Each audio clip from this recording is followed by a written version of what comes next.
बिस्मिल्लाहिर्रहमानिर्रहीम सल्लल्लाहु अला मुहम्मदिन सल्लल्लाहु अलैहि वसल्लम। Welcome to the Biolish world.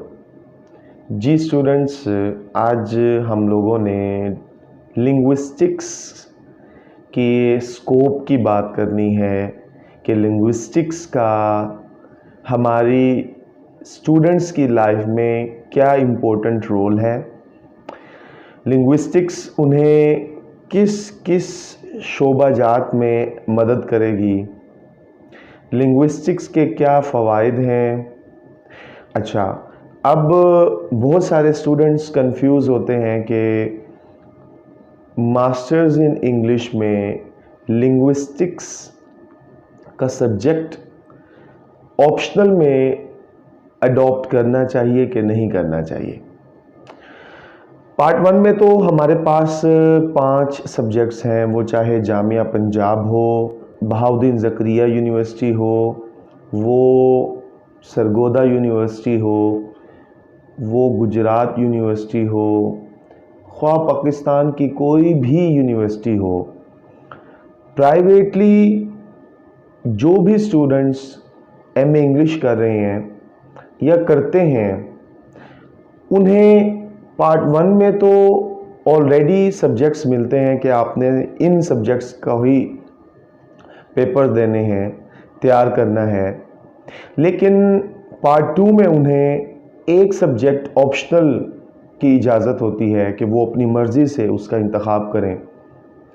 अब एक सब्जेक्ट होता है जी लिटरेचर अराउंड द वर्ल्ड। अब ये जो स्टूडेंट्स हैं ना, जिन्होंने आगे CSS अटैम्प्ट करनी होती है, ख़ास तौर पर वो स्टूडेंट्स क्या करते हैं, वो इस सब्जेक्ट का इंतखाब करते हैं जब वो CSS में लिटरेचर को एक सब्जेक्ट के तौर पर लेते हैं। इसी तरीके से एक ऑप्शनल सब्जेक्ट होता है ऐसे राइटिंग। ऐसे राइटिंग में भी ख़ास तौर पर CSS PMS के जो कॉम्पिटिटिव एग्ज़ाम्स होते हैं उनको अटैम्प्ट करने के लिए, क्योंकि CSS हो या PMS हो, 100 नंबर का आपने ऐसे लिखना होता है। तो अमूमन स्टूडेंट्स क्या करते हैं, इस सब्जेक्ट को ऑप्शनल में लेते हैं, आगे जाकर CSS में उन्हें मदद होगी। इसी तरीके से एक सब्जेक्ट है जी शॉर्ट स्टोरीज़। अब शॉर्ट स्टोरीज़ जो है व्यूअर्स, वो ज़्यादातर बच्चे जो हैं, स्टूडेंट्स जो हैं, वो अडॉप्ट करते हैं, वही ऑप्शनल सब्जेक्ट रखते हैं। तो लिंग्विस्टिक्स के बारे में स्टूडेंट्स की ये जो राय है वो ये है कि लिंग्विस्टिक्स एक डिफ़िकल्ट सब्जेक्ट है और इसकी क्या प्रैक्टिकल इम्प्लीकेशन है। ये एक इमर्जिंग फील्ड है, तो अमूमन स्टूडेंट्स क्या करते हैं, स्टूडेंट्स इस को अडॉप्ट करने में थोड़े रिलक्टेंट होते हैं। लेकिन बहुत सारे स्टूडेंट्स इसको अडॉप्ट करते हैं क्योंकि ये एक बिल्कुल डिफरेंट फील्ड है। तो अभी तो हम डिस्कस कर रहे हैं कि इसका इंतखाब आपको एमए इंग्लिश में क्या हेल्पफुल होगा। बहुत सारे स्टूडेंट्स होते हैं जिन्हें आगे एमफिल फर्दर स्टडीज़ के लिए, जब वो एमफिल PhD करने का इरादा रखते हैं और मास्टर्स के बाद जब एमफिल PhD करते हैं, तो उनके पास ऑप्शन होती है कि उन्होंने लिटरेचर में करना है या लिंग्विस्टिक्स में। तो जो बच्चे पार्ट 2 में ऑप्शनल सब्जेक्ट रख लेते हैं लिंग्विस्टिक्स, तो उनके पास ये चॉइस होती है कि वो आगे जाकर एमफिल PhD जो है वो लिंग्विस्टिक्स में कर सकते हैं। एक तो ये फ़ायदा हो गया। दूसरा फ़ायदा ये है कि जैसे एमए इंग्लिश के बाद अमूमन स्टूडेंट्स जो हैं वो टीचिंग की तरफ जाते हैं, और पंजाब हो, सिंध हो, KPK हो, बलूचिस्तान हो, ये दूसरे हमारे जो एरियाज़ हैं, इन तमाम एरियाज़ में जो कॉम्पिटिटिव एग्ज़ाम्स होते हैं, उसके अलावा जो लेक्चरशिप होती है, ख़ास तौर पर इंग्लिश के लेक्चरार जो अपॉइंट किए जाते हैं। और यहाँ पर मैं एक चीज़ बताता चलूँ कि अगर आप प्रीवियस हिस्ट्री लें ना, तो सबसे ज़्यादा इंग्लिश के लेक्चरार की अपॉइंटमेंट होती है, वो फीमेल्स की हो या मेल्स की इंडक्शन हो, तो सबसे ज़्यादा सीट्स जो हैं वो इंग्लिश के लेक्चरार की होती है। नंबर 2, अगर आप प्रीवियस पेपर्स लें इंग्लिश के लेक्चरार के, तो वहाँ पर आप देखेंगे कि लिंग्विस्टिक्स के क्वेश्चंस पूछे जाते हैं। और ये क्वेश्चंस ऐसे नहीं होते कि 2, 3, 5 हों, नहीं, ये 20 to 30% पेपर जो है अब लिंग्विस्टिक्स से भी पूछा जाता है। तो ऐसे तमाम स्टूडेंट्स जिन्होंने लिंग्विस्टिक्स को ऑप्शनल में पढ़ा होता है, उन्हें बहुत ज़्यादा मदद हो जाती है, आसानी से उसे अटेम्प्ट कर सकते हैं। अच्छा जी, ये तो हो गया इसके बेनिफिट्स कि आपको पेपर के पॉइंट ऑफ व्यू से क्या फ़ायदा होगा। अच्छा जी, फिर आ जाए फर्दर, इसका एक और सबसे अहम फ़ायदा जो मेरी नज़र में बहुत ही अहम है, वो ये है कि अगर आप लिंग्विस्टिक्स पढ़ लेते हैं तो आपको लिंग्विस्टिक्स के बारे में नो हाउ हो जाएगी, इतनी हो जाएगी कि आगे जो फर्दर हमारे जो सिलेबस अब गवर्नमेंट डिज़ाइन कर रही है, उसमें अब वो किस चीज़ का सिलेबस, वो चाहे प्राइमरी सेक्शन हो, वो चाहे मिडिल सेक्शन हो, या चाहे हायर सेक्शन हो, तो जो गवर्नमेंट ने सिलेबस डिज़ाइन किया है ना, उसमें लिंग्विस्टिक्स की बहुत सारी चीज़ें ऐड की गई हैं। अब अगर आप कॉलेज साइड पे नहीं जाते और स्कूल साइड पर आ जाते हैं, तो आपके पास इतनी नो हाउ होगी कि आप आसानी से स्टूडेंट्स को टीच कर सकेंगे। तो ओवरऑल अगर मैं आपको बताऊं तो लिंग्विस्टिक्स के बहुत ज़्यादा फ़वाइद हैं जो इंशाल्लाह आपको मिलेंगे। तो अब भी अगर आपने लिंग्विस्टिक्स का इंतखाब कर लिया है तो बहुत अच्छी बात है, और अगर आपने अभी एडमिशन भेजना है और उसमें आप थोड़े से परेशान हैं कि क्या किया जाए, तो उसके लिए भी आपके पास सारी चॉइसेस हैं। मैंने सारे सब्जेक्ट ऑप्शनल जो हैं बता दिए हैं कि कहाँ पर किसका क्या फ़ायदा होगा। तो उसके नुक्ता नज़र से मेरे से अगर आप मेरी राय लें तो as per my opinion linguistics सबसे बेहतर है। अच्छा व्यूअर्स, अब हम फर्दर मूव करते हैं कि लिंग्विस्टिक्स के सिलेबस का एक बड़ा ही शॉर्ट सा ब्रीफ सा ओवरव्यू कि इम्तिहानात के नुक्ता नज़र से लिंग्विस्टिक्स के पेपर में कौन कौन से क्वेश्चंस पूछे जाएंगे, उसका इंट्रोडक्शन क्या है कि लिंग्विस्टिक्स होती क्या है, कौन कौन से चैप्टर्स आपने पढ़ने हैं, किन किन पॉइंट्स को आपने मद्देनज़र रखना है, कौन कौन से सवालात पूछे जा सकते हैं, इन सब बातों को अब हम मज़ीद डिस्कस करेंगे। अभी तक अगर वीडियो को लाइक नहीं किया तो प्लीज़ लाइक कर दीजिए, सब्सक्राइब नहीं किया तो सब्सक्राइब कर दीजिए। अच्छा व्यूअर्स, लिंग्विस्टिक्स में सबसे पहला जो चैप्टर है वो है language. What is a language. सबसे पहले स्टूडेंट्स को लैंग्वेज के बारे में बताया गया है कि लैंग्वेज क्या है, लैंग्वेज के डिज़ाइन फीचर्स क्या हैं, लैंग्वेज की कैरेक्टरिस्टिक्स क्या हैं, मतलब लैंग्वेज की खसूसियात कौन कौन सी होती हैं। लैंग्वेज ऐसे नहीं है, लैंग्वेज के बहुत सारे फंक्शंस होते हैं। हम अपनी गुफ्तगू करने के लिए, अपनी चीज़ें फ़रोख्त करने के लिए, अपने आप को अपने आइडियाज़ दूसरों तक पहुंचाने के लिए हमें लैंग्वेज की ज़रूरत है। उसके बाद आप अपनी बात दूसरों तक बिल्कुल कम वक्त में पहुंचाएं, वो लैंग्वेज का सहारा आपको लेना पड़ता है। इस चैप्टर में ये कंपैरिजन किया गया है कि इंसान जो है, human is a social animal. वो सोशल एनिमल किस बेस पर है? लैंग्वेज की बेस पर है। कम्युनिकेशन उसकी लिमिटेड नहीं है, फिनाइट नहीं है, इनफिनिट है। अच्छा जी, बहुत सारे जानवर जो हैं वो भी कम्युनिकेट करते हैं, लेकिन उनकी कम्युनिकेशन लिमिटेड है। वो गुस्से का इजहार करने के लिए, भूख का इजहार करने के लिए, या फिर किसी खौफ का इजहार करने के लिए वो क्या करते हैं, कम्युनिकेट करते हैं, उनके ऑनर्स या एक दूसरे को वो समझाते हैं। तो उनकी कम्युनिकेशन लिमिटेड है, जबकि इंसान जो है ये लामहदूद है, इसके पास गुफ्तगू करने के लिए बहुत ज़्यादा मटेरियल है। और उसकी वजह क्या है, वो लैंग्वेज है। तो लैंग्वेज में इंसान को सिंबल्स का सहारा लेना पड़ता है बहुत सारे। अब उन सिंबल्स में आप अगर बात करें तो हम उसमें कॉन्सोनेंट्स हैं, उनमें वोल्स हैं और साउंड्स हैं जी। अब ये एक डिफरेंट चीज़ है। साउंड्स तो 44 ट्रेडिशनल साउंड्स हैं जिनकी मदद से हम ये सारी प्रोनंसिएशन जो है हम बोलते हैं अंग्रेज़ी को।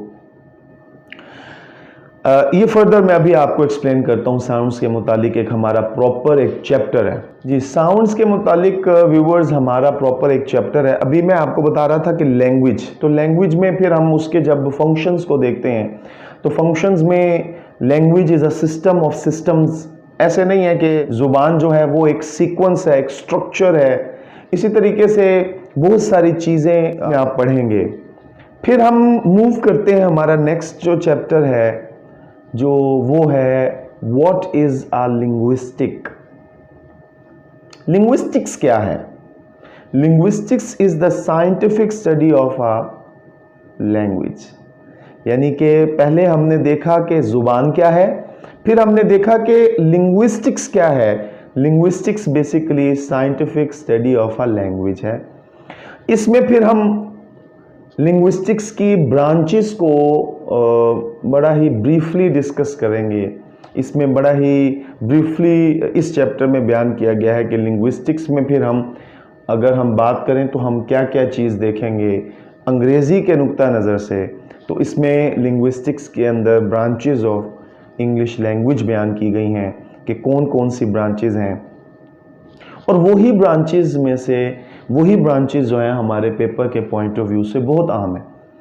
जैसे कि हम डिस्कस करेंगे phonetics and phonology, morphology, syntax, semantic, pragmatics, ठीक है, सोशियोलिंग्विस्टिक्स, साइकोलिंग्विस्टिक्स, ठीक है। तो ये तो स्टाइलिस्टिक्स, ये है वो ब्रांचेस जिन्हें हम आगे जाके भी अभी भी डिस्कस करेंगे वीडियो में, और इन्हें फर्दर भी जो प्रॉपर चैप्टर्स की सूरत में है उन्हें भी डिस्कस करेंगे। अच्छा जी, मैं आपको बता रहा था कि लैंग्वेज के बाद क्या आना है जी, लिंग्विस्टिक्स। अच्छा, लिंग्विस्टिक्स के बाद कुछ ऐसे माहिरीन हैं जिन्होंने लिंग्विस्टिक्स के ऊपर काम किया, जैसे कि फर्डिनेंड डी सॉसर, ठीक है जी, बहुत ही रिनाउंड नेम है, बहुत ही फेमस नोम चॉम्स्की। उनके वर्क्स को हम देखेंगे कि उन्होंने structure grammar, functional grammar, transformational generative grammar, ये कौन कौन सी बयान की। अच्छा, यहाँ पर एक बात मैं आपको बताता चलूँ कि अगर आप पेपर्स को देखें, पास पेपर्स को, तो आप लोगों को टीजीजी, ट्रांसफॉर्मेशनल जनरेटिव ग्रामर के ऊपर, स्ट्रक्चर ग्रामर के ऊपर क्वेश्चंस पूछे जाते हैं, तो हमने इनको भी प्रिपेयर करना है। उसके बाद हम बात करें तो कुछ मज़ीद लिंग्विस्ट्स हैं जिन्होंने इंग्लिश के ऊपर काम किया, जिनमें सैपियर वॉफ, ये दो उस्ताद और शागिर्द जिन्होंने एक हाइपोथेसिस दिया। उसके अलावा हम इसमें डिस्कस करेंगे इस चैप्टर में लैंग पेरोल क्या है, सिग्निफाइड क्या है, ये किसने कंसेप्ट दिया। अच्छा, उसके बाद हम स्ट्रक्चर को पढ़ेंगे कि लैंग्वेज का स्ट्रक्चर क्या था। फिर उसके बाद बिहेवियरल थ्योरी है। मज़ीद हम लोगों ने इस चैप्टर में, मतलब जिसने भी फेमस काम किया उसका जिक्र है इन दो चैप्टर्स में। मतलब थर्ड चैप्टर और फोर्थ चैप्टर हमारा इन्हीं के ऊपर ही मुश्तमिल है। डायक्रॉनिक, सिंक्रोनिक लिंग्विस्टिक्स जो है उसमें हम लोग इस चीज़ों को डिस्कस करेंगे। उसके बाद व्यूअर्स बात करें तो सबसे मेन टॉपिक जो मेरे एतबार से सब स्टूडेंट्स को सीखना चाहिए। ये ज़रूरी नहीं है कि जो मास्टर्स करें बस वही सीखें। तकरीबन तमाम लोगों को अंग्रेज़ी ज़ुबान के साउंड्स सीखने चाहिए, किस तरह हम सही अल्फाज को प्रोनाउंस कर सकते हैं। उसके लिए हमें फिर फोनेटिक्स, फोनोलॉजी जो है उसको सीखना होता है। अगर हम पेपर के पॉइंट ऑफ व्यू से बात करें तो व्यूअर्स, दो क्वेश्चंस जो बहुत ही अहम हैं और अक्सर पेपर में ऑल्टरनेट आते हैं, मतलब एक दफ़ा अगर एक क्वेश्चन आए तो नेक्स्ट टाइम वही दूसरा आएगा, और वो कौन सा है जी? Manner of articulation, place of articulation. तो ये फोनेटिक्स एंड फोनोलॉजी के चैप्टर में ये दो क्वेश्चंस बहुत ही अहम है। उसके अलावा फिर voice, voiceless sound, voiced sound, ये कौन कौन से होते हैं, ये मतलब मुख्तलिफ अंदाज से एग्जामिनर जो है जब क्वेश्चन पूछता है तो उनमें ये वाले क्वेश्चन बन सकते हैं। तो जब हम फोनेटिक्स एंड फोनोलॉजी को डिस्कस करेंगे तो आप उसमें फिर मैं मज़ीद फर्दर आपको बताऊंगा कि कौन कौन से क्वेश्चंस आप कर सकते हैं, किस तरीके से एग्जामिनर आपको क्वेश्चंस पूछ सकता है।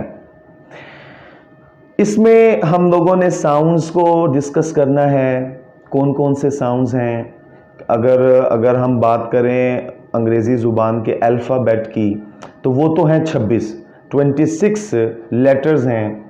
और लेकिन अगर हम साउंड्स की बात करें तो जैसा कि मैं शुरू में इब्तिदा में बता चुका हूँ कि 44 ट्रेडिशनल साउंड्स हैं जो अब मज़ीद उनके ऊपर वर्किंग हो रही है, लेकिन ट्रेडिशनली 44 साउंड्स हैं।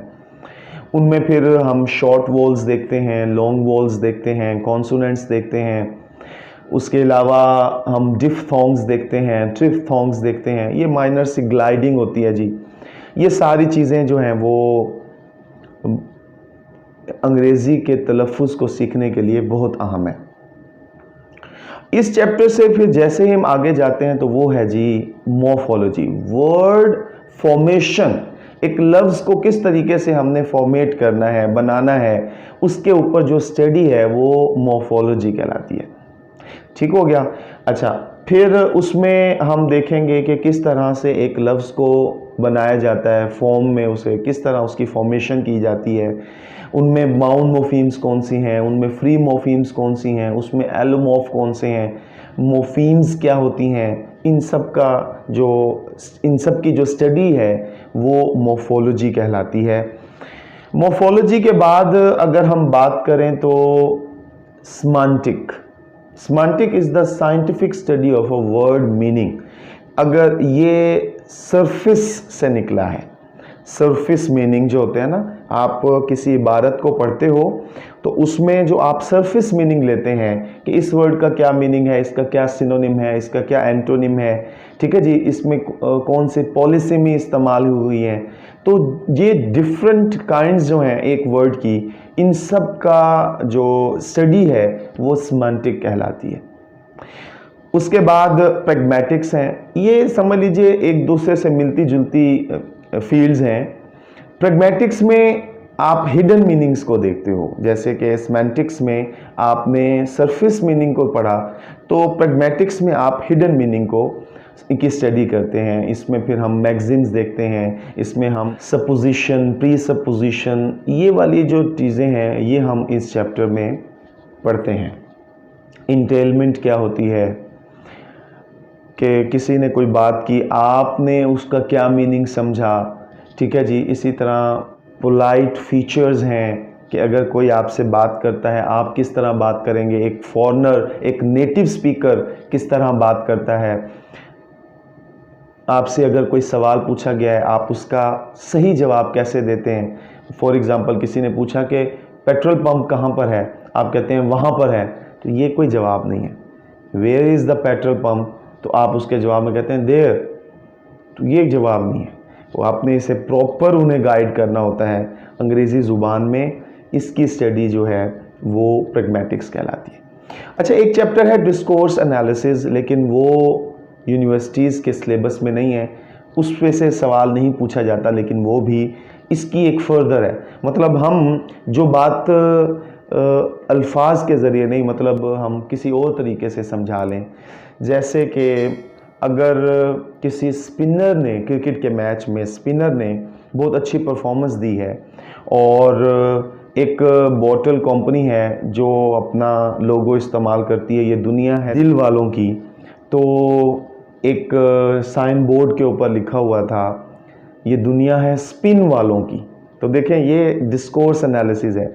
आप इस तरीके से गुफ्तगू करते हैं कि लोग खुद इसका रब्त जोड़ते हैं, अच्छा ये कहा जा रहा है, तो हम अपनी रोज़मर्रा की गुफ्तगू में इसका इस्तेमाल करते हैं। लेकिन मैंने आपको जैसे बताया कि ये आपके पेपर के पॉइंट ऑफ व्यू से आपको पता होना चाहिए, लेकिन इम्तिहान में इसके बारे में सवाल नहीं पूछा जाता। उसके बाद syntax, scientific study of a sentence structure, कि जुमले को की बनावट कैसे करनी है, कैसे हमने उसमें से noun, pronoun, noun phrase, verb phrase निकालना है। इसमें एक अहम क्वेश्चन जो है वो है आईसी एनालिसिस, पी मार्कर भी इसे आप बोलते हैं। ये क्वेश्चन लाजमी पूछा जाता है, आपने हाईलाइट करना होता है कि कहाँ पर ये वर्ब फ्रेज़ है, कहाँ पर ये नाउन फ्रेज़ है। फिर उस वर्ब फ्रेज़ को आपने फर्दर डिवाइड करना है कि उसमें से सब्जेक्ट कौन सा है, उसमें ऑब्जेक्ट कौन सा है, यानी उसमें नाउन कौन सा है, उसमें प्रोनाउन कौन सा है, उसमें एडवर्ब कौन सा है, उसमें एडजेक्टिव कौन सा है। ये सारी चीज़ें आपने इस चैप्टर में हमने पढ़नी है। अच्छा व्यूअर्स, उसके बाद अगर हम देखते हैं तो साइकोलिंग्विस्टिक्स, साइको नफ्सियात, कॉग्निशन, इंटेलेक्ट, ये हमारे दिमाग से इसका ताल्लुक़ है। तो इस चैप्टर में सबसे अहम बात यह है कि इसमें से क्वेश्चन लाजमी पूछा जाता है। उसकी वजह क्या है? ये चूँकि नफ्सियात से इसका ताल्लुक़ है, ज़ुबान का सीखना भी दिमाग से है। नोम चोम्स्की जो हैं वो कहते हैं कि इंसानी बच्चे के जहन में एक लैड है। LAD stands for language acquisition device. वो बच्चा क्या करता है जी, उसके सामने जो भी अल्फाज बोले जाते हैं वो उस डिवाइस पर लिखे जाते हैं, दर्ज होते जाते हैं, फिर एक ख़ास टाइम तक वो अपनी वोकैबुलरी इकट्ठी करने के बाद बोलने लगता है। इस प्रोसीजर को लैंग्वेज एक्विजिशन कहते हैं और ये बहुत ही अहम सवाल है। लैंग्वेज एक्विजिशन, लैंग्वेज कॉम्प्रीहेंशन, ये सेकंड पे इसका पॉइंट है। और थर्ड है जी लैंग्वेज प्रोडक्शन, कि पहले आप लैंग्वेज एक्वायर करते हैं, फिर लैंग्वेज को कॉम्प्रीहेंड करते हैं और फिर आप उसे प्रोड्यूस करते हैं, उसकी प्रोडक्शन करते हैं। तो ये 3 फेजेस हैं।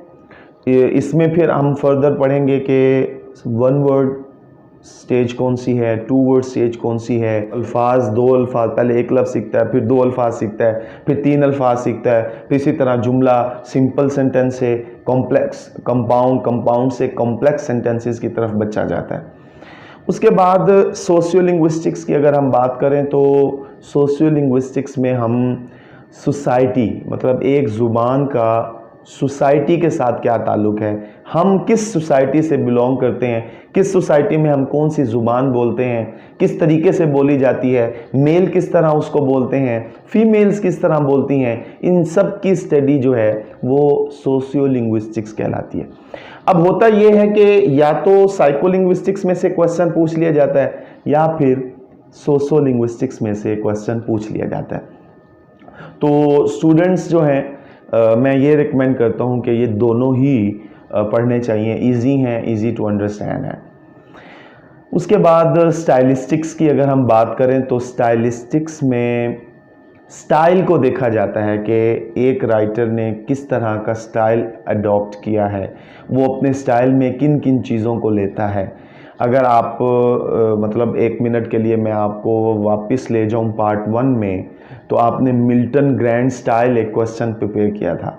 तो उसमें ये जो एक राइटर का, वो चाहे पोइट हो, वो चाहे प्ले राइटर हो, वो चाहे नॉवलिस्ट हो, वो प्रोज राइटर हो, वो कुछ भी हो, आप उसमें डिस्कस करते हैं कि उसने किस तरीके से कौन सा स्टाइल जो है वो अडॉप्ट किया अपनी राइटिंग को डिफरेंट बनाने के लिए।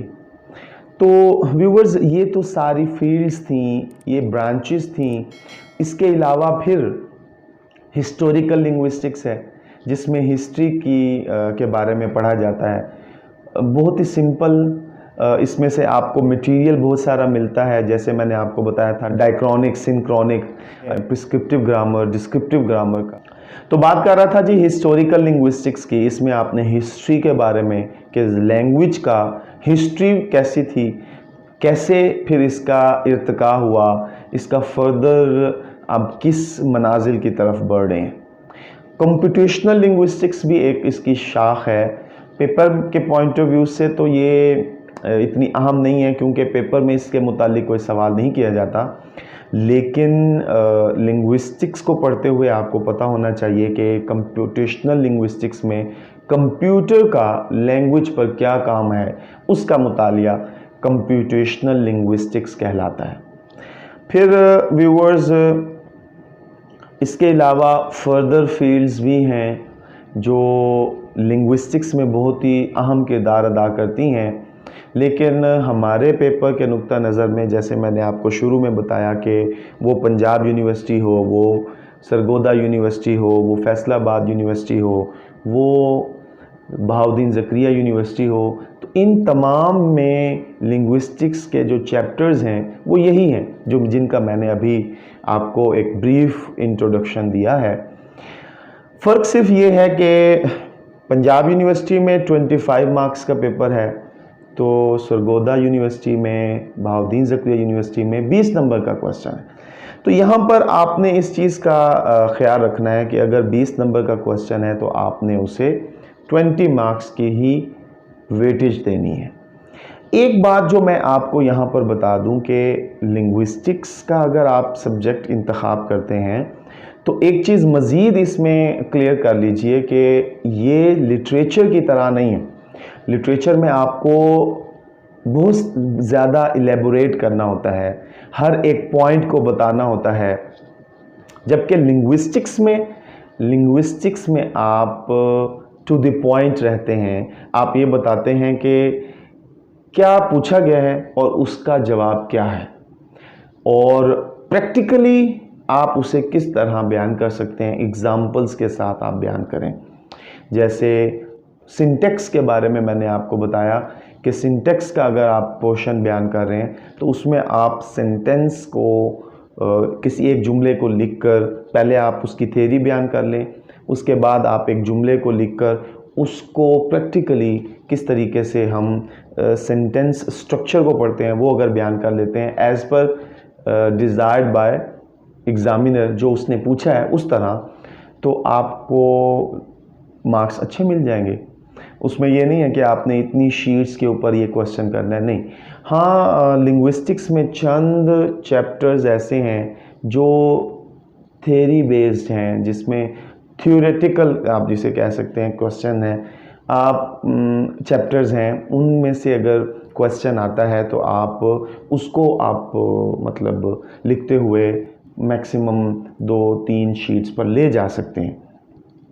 लेकिन जो इसके टेक्निकल चैप्टर्स हैं, जैसे फोनेटिक्स, फोनोलॉजी हो गया, सिंटैक्स हो गया, सेमांटिक हो गया, फोनोलॉजी, मॉर्फोलॉजी, ये जो चैप्टर्स हैं इनमें आपने टू द पॉइंट रहना है।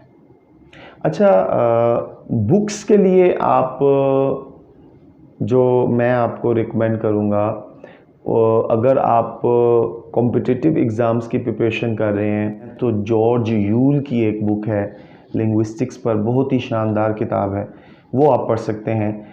अदरवाइज़ NKM वालों की, आप KM या NKM वालों की बुक ले लें, वो बहुत अच्छी उन्होंने उसे भी एलेबोरेट किया है। वो चूँकि पाकिस्तानी ऑथर हैं, उन्होंने पाकिस्तानी स्टूडेंट्स की साइकोलॉजी को मद्देनज़र रखते हुए वैसी वर्डिंग उसे आसान फहम अंदाज में बयान किया है।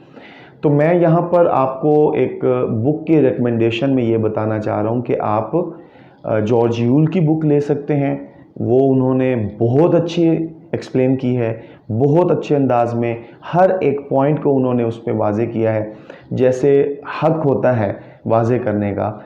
लेकिन अगर आप उसको पढ़ते हुए अंडरस्टैंड सही तरह नहीं कर पाते तो फिर आपको, मैंने जैसे अर्ज़ किया कि आप NKM वालों की लिंग्विस्टिक्स की बुक ले लीजिए, खुर्रम शहजाद साहब ने जो लिखी है। तो इस तमाम बातों में एक जो मैं आपको दोबारा एक चंक में बता दूं कि लिंग्विस्टिक्स का अब एक इमर्जिंग फील्ड है, उसका हमारी ज़िंदगी में बहुत अमल दखल है। अपने बच्चों के लिए ये बड़ा बेनिफिशियल है, क्योंकि उन्होंने जब पढ़ना है, स्कूलिंग करनी है, तो उनको पढ़ाने के लिए स्पेशली फ़ीमेल स्टूडेंट्स जो मास्टर्स कर लेती हैं, फिर शादी के बाद वो मज़ीद ना जॉब कर सकती हैं। फॉर एग्ज़ाम्पल अगर वो जॉब नहीं करती, हाउस वाइफ्स बन जाती हैं, तो उनको एक बेनिफिट ये भी होगा लिंग्विस्टिक्स का कि वो अपने बच्चों को अच्छे तरीके से गाइड कर सकेंगे। यहाँ पर एक छोटा सा मैं आपको अपना एक्सपीरियंस बयान करूँ कि मैं एक होम ट्यूशन पढ़ा रहा था, तो वहाँ पर जिनको मैं पढ़ाने गया उन्होंने मुझसे एक क्वेश्चन किया कि सर आपसे एक चीज़ समझनी है। मैंने कहा जी प्लीज़ पूछें। तो उन्होंने कहा कि मेरी एक भतीजी हैं जो एक स्कूल में जाती हैं, और पता है आपको वो बिल्कुल इनिशियल स्टेजेस में थी, जैसे KG 1 KG 2 I think so, किसी क्लास में थी। और उस बच्ची के जो स्कूल की किताब थी उसमें लिंग्विस्टिक्स के क्वेश्चंस थे। मतलब ये कि सिलेबल्स के बारे में पूछा गया था कि एक एक्टिविटी थी कि आपने इनमें जो से सिलेबल्स हैं उन्हें आपने कलर करना है। तो अब वो जो मेरी स्टूडेंट्स थी वो कहती थी कि सर मैं इसे सॉल्व करके भेजती हूँ, तो मेरी भतीजी की जो टीचर हैं वो इसे रिजेक्ट कर देती हैं, क्रॉस कर देती हैं कि ये गलत है। तो मैं 3 दफ़ा ऐसा कर चुकी हूँ और मुझे समझ नहीं आ रही कि ये कहीं सही कैसे होगा। तो मैंने उन्हें सबसे पहले सिलेबल समझाया कि सिलेबल कैसे होता है, आप कैसे उसे समझते हो। उसके बाद मैंने उन्हें कहा कि अभी मेरे सामने बैठकर इसे सॉल्व करें, तो उन्होंने फ़ौरन से उसे सॉल्व कर लिया। तो व्यूअर्स, लिंग्विस्टिक्स अब आपके लिए बहुत ज़रूरी है। आप लिटरेचर को पसंद करते हैं, वेरी गुड, लेकिन आपके पास चॉइस है, आप ऑप्शनल में लिंग्विस्टिक्स को पढ़ लें तो आप आगे जाकर बहुत ही इसके सम्राट आपको मिलेंगे। अब मज़ीद हमारे लेक्चर्स जो हैं वो लिंग्विस्टिक्स के बारे में होंगे। हर चैप्टर में जो अहम क्वेश्चंस हैं उनके बारे में इंशाल्लाह मैं लेक्चर डिलीवर करने जा रहा हूँ। ख़ास तौर पर फोनेटिक्स के ऊपर, साउंड्स के ऊपर, वो ज़रूर समझिएगा, ठीक है। उसके साथ साथ हम उसकी प्रैक्टिस भी करेंगे। मैं उम्मीद करता हूँ आपको इस वीडियो के ज़रिए लिंग्विस्टिक्स की अहमियत, लिंग्विस्टिक्स के बारे में एक ब्रीफ जो इंट्रो है वो देने के मैं पूरी कोशिश की है। तो मैं उम्मीद करता हूँ कि आपको इसकी समझ आई होगी। और प्लीज़ लाइक शेयर ज़रूर कीजिए, चैनल को सब्सक्राइब भी कर दीजिए। खुश रहें, खुशियाँ बांटें, अपना ख्याल रखें, पाकिस्तान का ख्याल रखें। अल्लाह हाफिज़ व नासिर।